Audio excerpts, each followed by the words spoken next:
Hello বন্ধুরা, আমার হাসি বলে দিচ্ছে আমি এখন কী নিয়ে আলোচনা করতে চাইছি। কারণ পঞ্চায়েত সিজন 4-এর টিজার কিন্তু চলে এসেছে, গতকাল চলে এসেছিলো টিজারটা। আবার করতে ডিসক্রিপশন দেরি হয়ে গেল, কিন্তু মিস কিন্তু আমি তখন করিনি, আমি কিন্তু তখন দেখে নিয়েছি টিজারটা।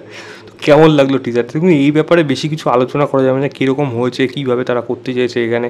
কারণ খুবই অল্পের মধ্যে যে টিজারটাকে বার করেছে এবং গল্পটা কিন্তু পুরোপুরি লুকিয়ে রেখেছে। তবে ফুলের হাতে যে এবার ইলেকশন হচ্ছে এবং সেখানে প্রধানজির এগেনস্টে যে আমাদের ভূষণজিৎ খাড়া হচ্ছে, মানে তার ওয়াইফ থাকবে, এখানে ওয়াইফ থাকবে, তো এই লড়াইটা কিন্তু বেশ ব্যাপক হতে চলেছে। তার মাঝখানে যেরকম মজাদার মোমেন্ট আছে, বিধায়ক নিয়েছে দেখাচ্ছে, মানে বিধায়ক এই ক্যারেক্টারটা না যত বেশি লোকে গালাগালি দেবে না তত বেশি লোকটাকে বেশি পছন্দ করবে, কারণ ওর ক্যারেক্টারটাই ওরকম।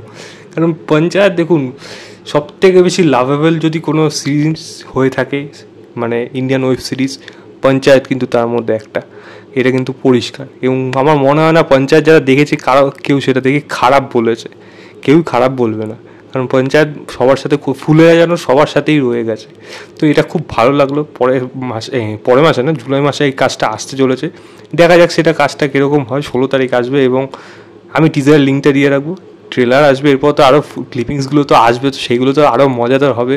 তো দেখা যাক, আমি খুব এক্সাইটেড পঞ্চায়েত নিয়ে। মানে পঞ্চায়েত থাকলে মানে ডিপ্রেশনের একটা অ্যান্টিডোট বলা যায়। তো সমস্ত কিছু যেন কোথাও চিন্তা ভাবনা সব যেন হারিয়ে যায়, শুধু কোথাও যেন ফুলেরার মধ্যে চলে যায়, একটা আলাদা জগতে নিয়ে যেতে পারে। তো এটা তাদেরই মানে কর্তৃত্ব বলা যায়, বা বলা এটা তাদের ক্রেডিট পুরোপুরি।